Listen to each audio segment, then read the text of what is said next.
วัสดีผู้ชมทุกท่านในสารคดีนี้พวกเราจะไปเห็นของเกี่ยวกับดาวเคราะห์ดวงที่ 4ของระบบสุริยะจักรวาลโดยเฉพาะแม่นดาวอังคารดาวอังคารเป็นดาวเคราะห์ดวงหนึ่งที่อยู่ห่างจากดวงอาทิตย์ประมาณ230ล้านกิโลเมตรและอยู่ห่างจากดาวโลกประมาณ34ล้านกิโลเมตรดังนั้นดาวอังคารมีขนาดน้อยกว่าโลกเกือบครึ่งหนึ่งอยู่ในปี 2003 องค์การนาซาได้ส่งยานอวกาศจรวดของโรเวอร์ขึ้นไปสำรวจพื้นผิวของดาวอังคารพบว่าดาวอังคารเป็นดาวเคราะห์ดวงหนึ่งที่มีลักษณะเป็นสีแดงและมีเนื้อที่ทั้งหมด 144,789,500 กิโลเมตรและพบว่าห้องหอยทางด้านธรณีแม้นยังอยู่ตำแหน่งเก่ายังบ่มีการเกิดแผ่นดินไหวซึ่งพื้นผิวลักษณะเป็นสีแดงซึ่งประกอบด้วยเฮธาตุหลายชนิดเช่นออกซิเจนซิลิคอน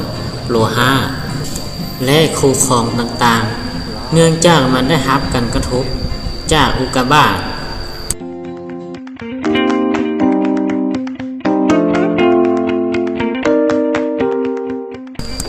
ส่วนธรณีทางด้านภูมิสถานแม้นมีลักษณะเป็นรูปแบนบอ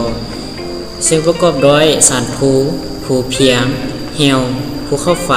และทะเลทรายที่แห้งแล้งดังนั้นที่เด่นกว่าหมู่แมนภูเขาไฟโอลิมปัสมอนเป็นภูเขาไฟที่ใหญ่ที่สุดถึงดาวอังคารซึ่งมีความสูงถึง25กิโลเมตรมีเส้นผ่ากลาง500กิโลเมตรและเฮียวมารีเนอร์เป็นเฮียวที่ใหญ่ที่สุดถึงดาวอังคารซึ่งมีความยาวประมาณ 4,500 กิโลเมตร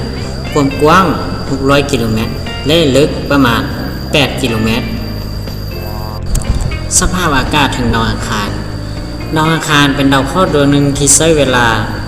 หมุนอ้อมดวงอาทิตย์687มื้อหนึ่งรอบในการโคจรเป็นวงรีซึ่งเป็นเหตุให้สภาพอากาศมีการเปลี่ยนแปลงหลายดังนั้นฤดูกาลและอุณหภูมิของมันจึงมีความยาวนานในบางครั้งการเกิดพายุฝนของดาวอังคารแม้เป็นเวลายาวเกือบ6 เดือนซึ่งความดันอากาศตามไหลเพียงหนึ่งเฮ็ดให้ของเหลวบ่สามารถอยู่ได้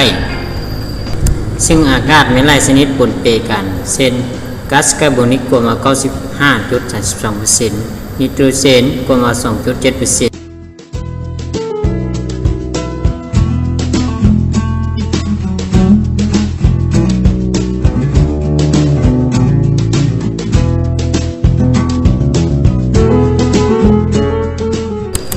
อุณหภูมิอยู่ในเส้นศูนย์สูตรสูงถึง35องศาและอยู่ในขั้วเหนือและขั้วใต้มีอุณหภูมิเฉลี่ย-65องศาอุณหภูมิต่ำสุดแม่น-143องศาดาวอังคารมี2ขั้วคล้ายคลึงกับโลกเฮาอยู่ในแต่ละขั้วแม่นประกอบด้วยน้ำก้อนแห้งแล้งที่ปกคลุมอยู่อย่างถาวรมีความหนาประมาณอยู่ในขั้วเหนือ1กิโลเมตรและอยู่ในขั้วใต้8กิโลเมตรน้ำก้อนดังกล่าวแม่นประกอบด้วยธาตุไนโตรเจนและออกซิเจนอยู่นำกันจากการสำรวจนักดาราศาสตร์หลายท่านยังตั้งข้อสมมติฐานว่า